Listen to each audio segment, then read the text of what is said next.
Hello, friends, and welcome to the Show Your Real Estate Today. Happy Saturday to you. We're loving that it's the weekend, but y'all know that us in our industry, we're hauling, hoping, riding, showing, praying, pitching, pinching, wishing. Just like Bill Gallagher always used to say, we're excited to be out there helping folks today find a home, find an investment property, and take care of business. So if you're a first-time listener, I'm Paul Jameson. I am the owner of the Jameson Companies with Jameson Realty, Jameson Property Management, and Jameson Property Management. Here today with me, coming up next in the show after this segment, will be Preston Sandlin with Home Inspection Carolina. And you can see him and his gestures if you go to my YouTube channel, since he's not on the audio yet. He is making some funny gestures, so you can enjoy those. Also, I'm here with Sandy Dickinson she has some new, and she has some changes in her life that are about to happen, and maybe she'll talk about it, maybe she won't, but we'll find out. All right, so she's going to give us our mortgage update here pretty soon. So let's talk for a minute about what I learned this week. You know, every week I sit down and on usually Tuesday morning, I start working for the show, getting ready for the show on Saturday, and I start writing things down that have happened in the previous week. And this week, so much happened, I could probably do a whole show on it, but I'm not gonna, okay? But let me just tell you, I'm going to give you today during the show, whether we have time or not in the initial segment or not to do it, some stats about what's happening, okay?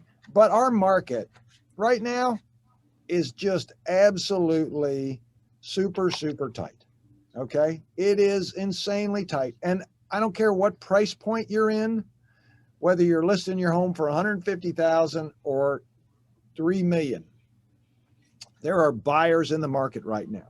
And I want to say that, you know, when you're out there looking, there's no such thing as a perfect house, okay? There just isn't. But there are ways to judge that, you know, there's things you can compromise on and things you can't, like paint color or, you know, you name it. It's a personal thing, but paint color and flooring are usually the easiest to compromise over. And there are certain things. I was with some folks this past weekend, and the house was on a busy road. And they're looking at starting a family. And I will tell you, if a dog or a child were to get out the front door of that house or get out close to that road, chances are it isn't going to be good. How about I describe it that way? And this is in a very, very elite part of town, starting with an M and the second word P. Myers Park, but who's talking about that specifically? But anyway, did I say that out loud, or was that a bubble? Yeah, you said it out loud. Y'all didn't really hear that, did you? But anyway, they loved the house. Love the house. But you can't move that house. And that road is always going to be there, and people are always going to go 10 or 15 miles above the speed limit. So when you have kids, you all that have kids know this. If you hear a noise, you're going to worry about that kid going out the front door. I don't care what height your fence is in the backyard. You're going to worry, is the gate open? You know, and the minute you hear screeching out front, you know, and you're going to jump out of your skin. So there's certain things you just can't compromise on, and certain things that just exist. All right. And on the opposite side of the spectrum, again, I say this almost every week because I see it. Who the agent is matters. When you're working with a great agent on the other side of the transaction, you know the deal's going to get done. And this is a selfless plug for Sandy. When you're working with the right lender, you know the deal is gonna get done. if you work with the wrong lender, the deal is not going to get done. You know, there are lenders out there, I'm not going to mention any names, Quicken, that are a problem. I'm sorry, I'm schizophrenic today. That there are certain lenders, Quicken, that things just don't get done. And you know, every time you work with that lender, Quicken, it isn't going to get done. So, okay, here's another one. If you don't communicate, the deal isn't going to happen. You know, I was so surprised this week by some people in our industry's lack of communication. Now, there are many times where it's hard to communicate. I've had listings where I've gotten 25 offers and agents are calling me like a semi-automatic machine gun going off, or an automatic machine gun. There's no semi about it. And they're calling me, call after call after call after call after call after call after call, filling up my voicemail. And all these offers comes in, and I'm going as fast as I can. Receive, receive, receive, receive. Help, yes, question. Blah, blah, blah, blah. It happens. But I guarantee you, if you write an offer on any piece of my property, you're going to hear from me. Any of my listings, any of my clients' listings, anything that you're going to hear from me. I wrote an offer on a piece of property, and the agent refused to return my call. You know, I wasn't sure they even got my offer because he wouldn't call. A call, a text, a call, a text, a email, nothing. You got to communicate. You want to do business, you got to communicate. I'm going, you know, TJ, I'm going Italian. You see my arms? Oh, by the way, TJ has a barbecue fetish. Just want to bring that out. If you watch his show on Tuesday and Thursday with Mark Garrison, what is it called again, the show? Dirty Restaurant Tuesday and Thursday. Dirty Restaurant Tuesday and Thursday. Just want you to know that TJ, when he does his rating, 6 out of 10 are barbecue. I'm just saying. They are. And you know they are. You got to admit it, TJ. We're doing an intervention, a barbecue event intervention. There's a lot of barbecue around here. I don't have many more choices. Oh, there's new ones that crop up every day. Let's just face it. There's barbecue at every corner. All right. Also, have you ever seen people that are little kids that get into their parents' lipstick and then they put it on? Yes. A bad painter can look like that. Everybody's got that picture in their head with the little kid that got into the lipstick and mom's makeup. Yeah, you know what I'm saying? A bad paint job can look like that. And this week I dealt with a bad paint job, and it's going to cost me the same amount of money to fix it. Make sure you got a good painter. Norby Painting in Charlotte, great people, excellent painters. You should consider them. Also, there are others. Make sure your realtor's got somebody they feel good about. We have those relationships and we love it. Colors certainly matter, but you got to put the lipstick on straight or it ruins the look, no matter what kind of leopard stuff they're wearing and high heels, right, Preston? I mean, with your pants that you're wearing, he'll talk about those later. But anyway, sorry, I digress. Sandy. Yes. The mortgage up there. See, I drank too much coffee. What's going on? Rates are going up, people. So they're down, they're up, but right now they're up Sandy, a little bit. Turn your volume down on your computer there. You got a little echo going. It's down completely. It to 1. That's a little better. Go ahead. Okay, so rates are down and they're up, but the overall trend is they're going up. So right now they're about 5/8 lower than they were last year. We were saying 1 3/4 lower. So average home prices are up now to $346,000. That's up 5.3%. That's a reflection of the low inventory. This last week, purchase applications were down 12%, but I think a lot of that may have to do with the weather, and it's hard to sell a house in Texas when there's no water. Yeah, refis are down as well, but that's a reflection of the rates going up. So the Fed chair, Jerome Powell, is saying that they are going to keep buying mortgage bonds. That's a good sign. So maybe that'll steady things out a little. But like we've been saying, when you apply for your mortgage, if you're happy with your payment and your rate, you need to go ahead and lock it in so that you don't have any big jumps to risk not qualifying with a higher rate. All right. So if they want to lock in right now, which is a good idea, how do they get you, Sandy? They call my cell at 704-577-0144. Sandy Dickinson, 704-577-0144, our preferred lender at Jameson. Call her, get your rate locks before they go up. And if you need a mortgage or a refi, she's the one to call. Thanks, Sandy, for the update. Thank you. We'll be right back with more Your Real Estate Today here on News Talk 1110 and 99.3 WBT. Stay right there. Welcome back to show Your Real Estate Today. Hey, it's Paul Jameson, your host with the Jameson Companies. That's Realty, Property Management, and Property Investments. We're glad you're with us. And TJ made me run circles around the studio so that I would calm down and not talk out of my subconscious and be able to say some actual words. You're restricted to decaf. That's what I was starting to say. Put him on decaf. Yeah, well, you know what's interesting, and I'll turn it over to Preston here. But this morning when I got up, I got my exercise out of the way and got ready, and I went into the coffee maker that we have had for at least 10 years. That I love, a Jura coffee maker, and it grinds the coffee and it makes it for you. The sucker was not working this morning. I went into a state of panic. Oh no. So I made up for it and made a pot of coffee and drank the whole thing. But I digress. All right. I think it was a little more concentrated than your normal. Yeah, well, I filled up the filter. Isn't that what you're supposed to do? You don't want to leave any room in there. The spoon was sticking straight up. Yeah, exactly. Malted coffee. Yeah. Preston is the owner of Home Inspection Carolina. Preston, you've been doing stuff for me for a long time.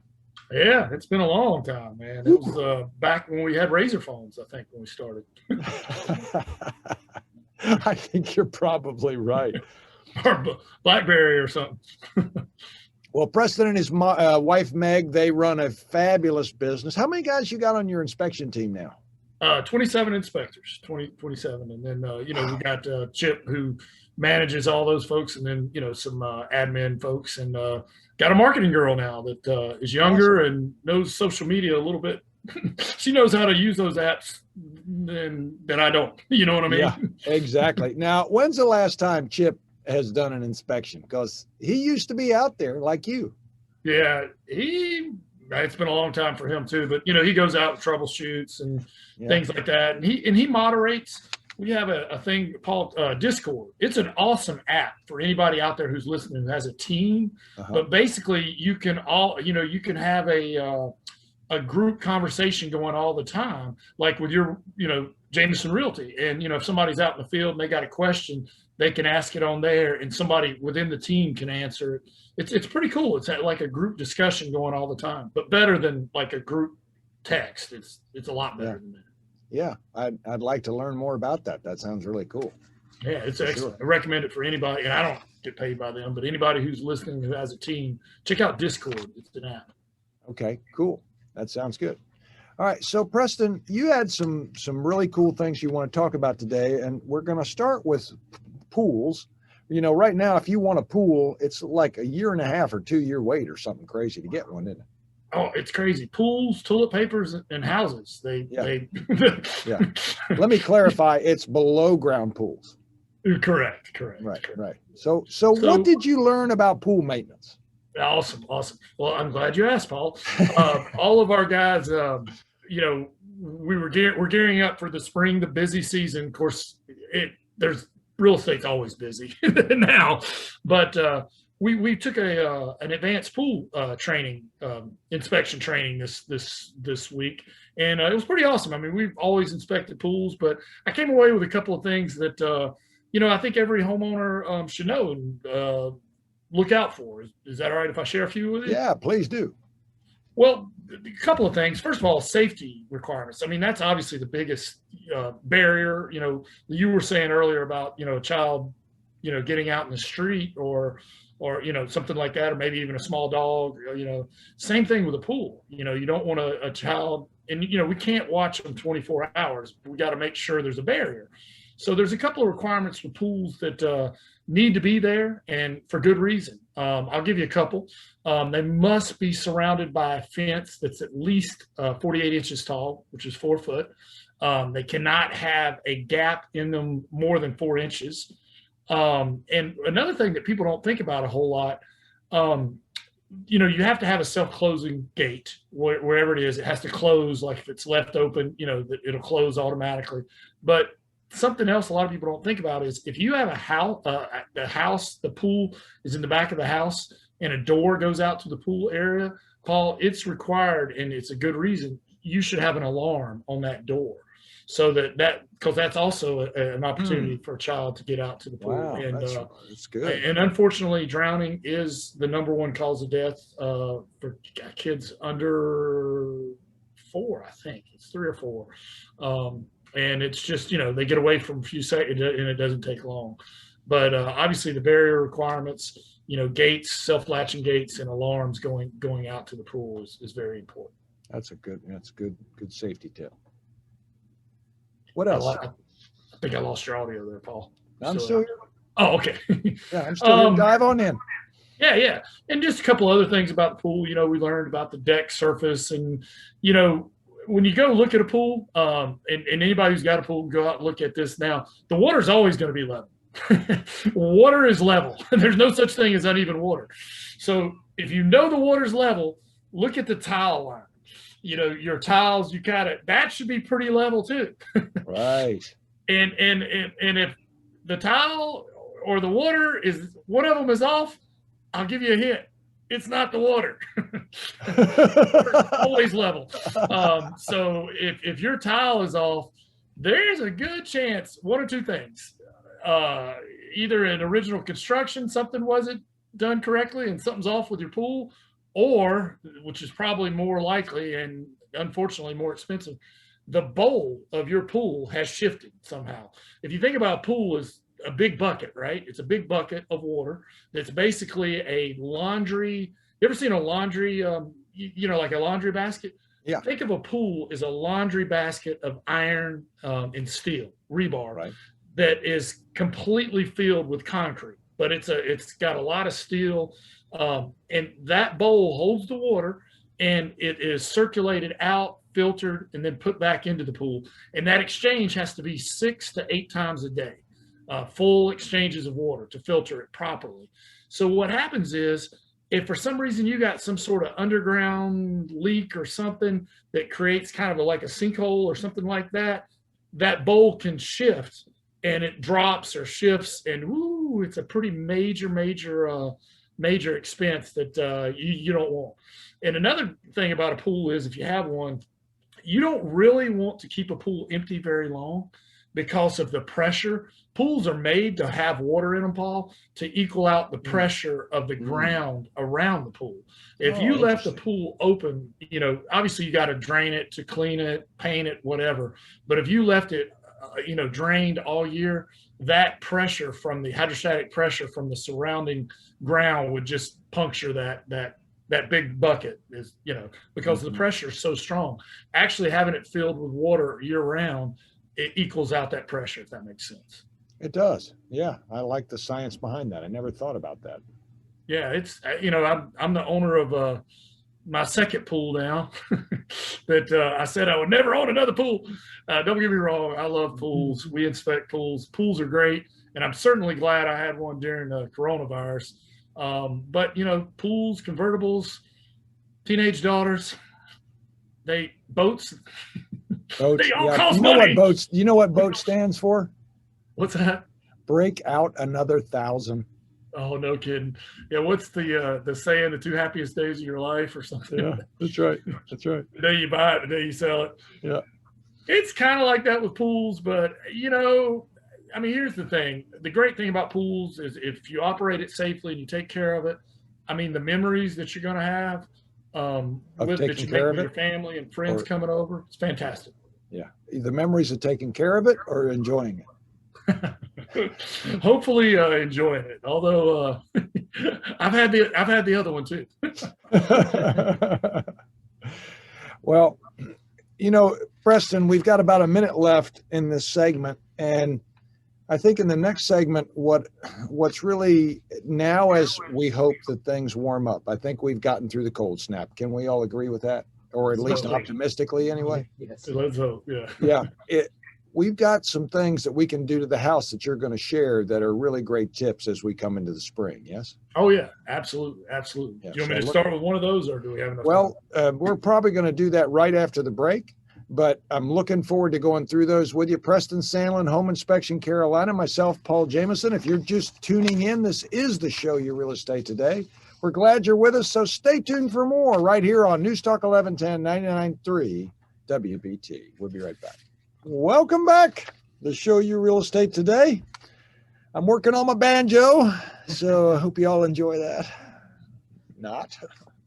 Paddle faster. If you're just tuning in, this is the show, Your Real Estate Today. I'm Paul Jameson, your host with Jameson Companies. That's Realty, Property Management, and Property Investments. Here with Preston Sandlin, the owner of Home Inspection Carolina.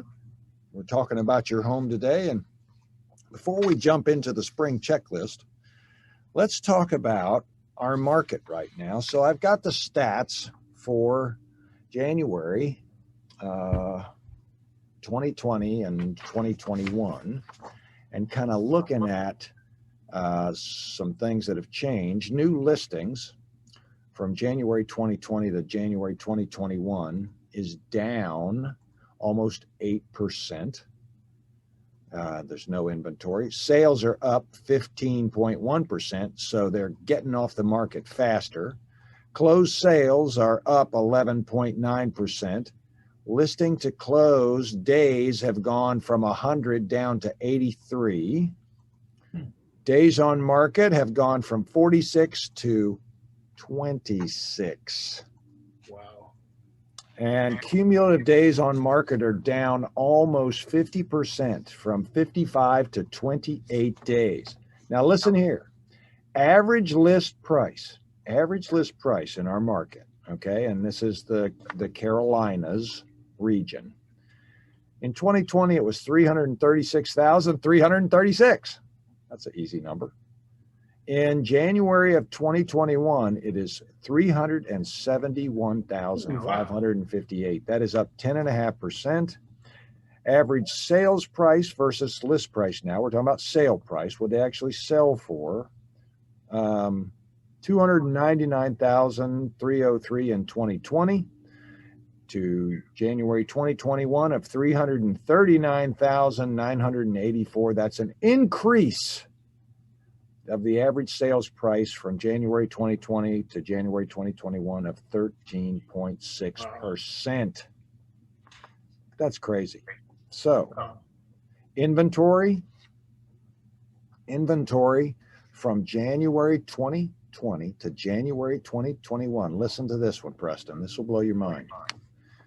In January 2020, houses on the market were 8,383. TJ, Preston, how many homes were there on the market in our inventory in January 2021? Take a guess. So there were 8,000 last year. 8,383. How many this January? In the 4,000 range. All right. Preston, what do you say? Yeah, I'm going to say about what, TJ, about half. All right. 3,370, down 59.8%. Month supply has dropped even more to 0.7% of 1%. 0.7 of 1 month. So 0.7 months. 0.7 months of inventory. Wow. That's crazy. It's like when a house goes on the market, it's almost like a new iPhone or something. People are lined up. Yeah, it's nuts. All right. So before you go into that, a lot of people use a tool called the Zestimate as a basis for what they think their house is worth. You all have heard me before. This tool is considered a starting point and should only be considered a starting point. I am not a huge fan of this estimate. I have never found it to be very accurate, but some in the market at least say, hey, it's a great starting point, but you know, it's just that. Okay. So Zestimates are a great starting point. They call it, quote, air quotes, in the range. Zestimates are not so great at setting an exact value. Zestimates can't smell the house. You got to love that, right? Zestimates can't smell the house. Zestimates have a hard time with luxury homes. Zestimates should not be used to set list price. Zestimates should not be used to set the offer price, just like tax value should not be used to set the offer or list price. You know, the one thing I say about Zestimates and Zillow and all of those tools, they have their place, certainly. But when is the last time Zillow walked into your house, saw your upgrades, saw the neighbor with all the junk cars out in the road, saw exactly what you've done to upfit the home, knows about your septic permit, knows about all these different aspects, the schools, the school ratings. And yeah, they say they calculate that in, but let me just tell you, Zillow don't know what we know. Is that bad English? Probably. Zillow does not know what we know about the market. And you cannot replace that experience and that time and these gray hairs with an algorithm at all. Agree, Preston? No, I totally agree. And you know, they don't know about the train line coming in. They don't know about 3 blocks over the gentrification that's spreading. I mean, there's no way. I mean, the algorithm's just kind of picking values and square footage. You know, Right. There's no way they would know what a realtor would know by, you know, see, touch, smell, and hear. Yeah. What's The going smell on. one I thought was pretty dang funny. What's You know, that the Zillow Zestimate can't smell the house. that? Oh yeah. There are many houses I wish I hadn't smelled either, to be honest with you. Well, let's put it this way: Zillow doesn't have the 5 senses that a realtor does. I mean, That's true. I like that.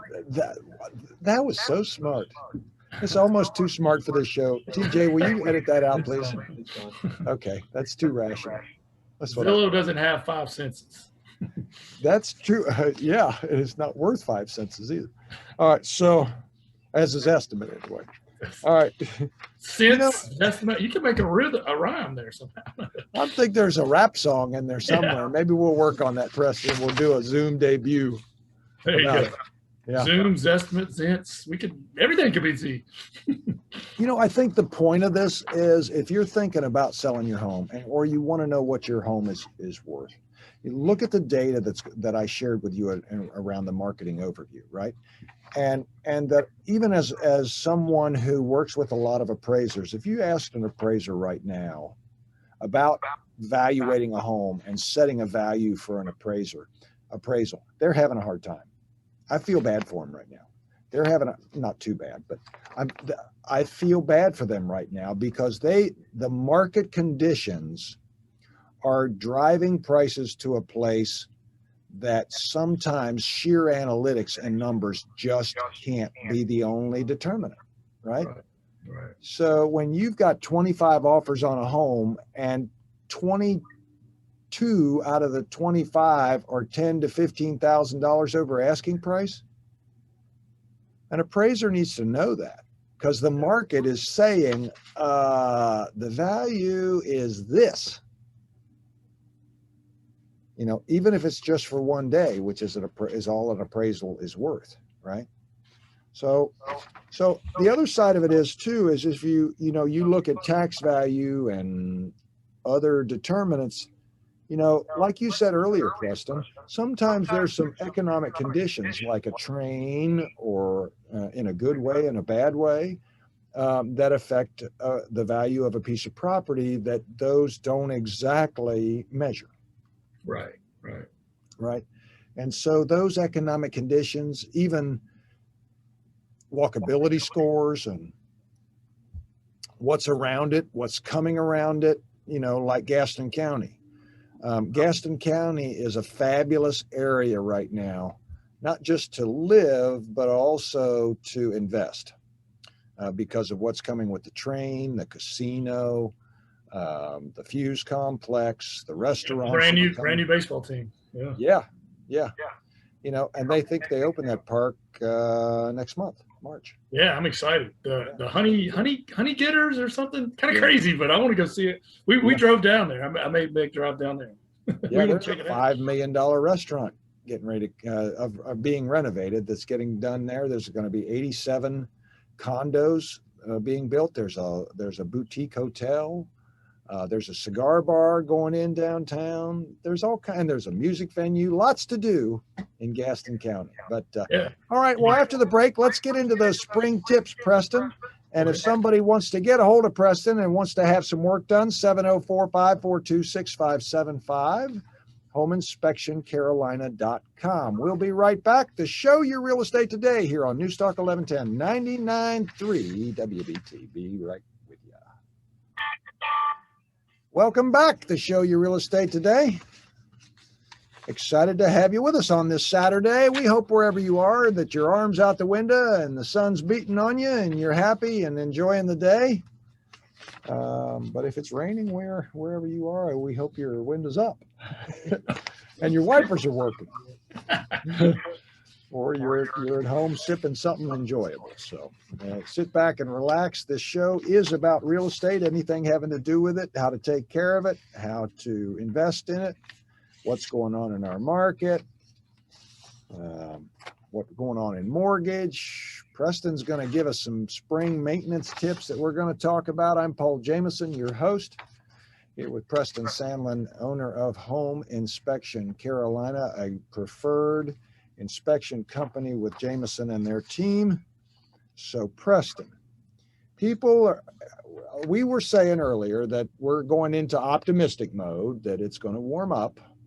What do we need to start doing to take care of the home?